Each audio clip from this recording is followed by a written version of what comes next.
Mini Bharat તરીકે ઓળખાતા સુરત શહેરમાં દિવાળી પછી ઉત્તર ભારતીય સમુદાયનો મુખ્ય આસ્થાનો મહાપર્વ છઠ પૂજાની ભવ્ય ઉજવણી તાપી નદીના કિનારે કરવામાં આવી છે. પરંતુ બિહાર વિધાનસભાની ચૂંટણીને કારણે મોટી સંખ્યામાં લોકો તેમના મૂળ નિવાસસ્થાને ચૂંટણીમાં મતદાન કરવા ગયા હોવાને કારણે આ વર્ષે શ્રદ્ધાળુઓની સંખ્યામાં ઘટાડો જોવા મળ્યો છે.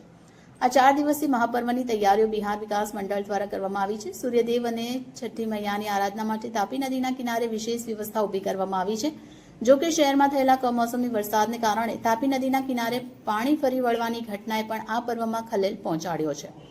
સુરત શહેર લાખો પરપ્રાંતીય લોકોનું નિવાસસ્થાન છે અને અહીં છઠ પૂજાની ઉજવણી ખૂબ ધૂમધામથી થાય છે. છઠ પૂજાની ઐતિહાસિક પરંપરાને ધ્યાનમાં રાખીને સ્થાનિક પ્રશાસન તરફથી પણ તાપી નદી કિનારે સુરક્ષા અને સફાઈની વ્યવસ્થા સુનિશ્ચિત કરવામાં આવી રહી છે.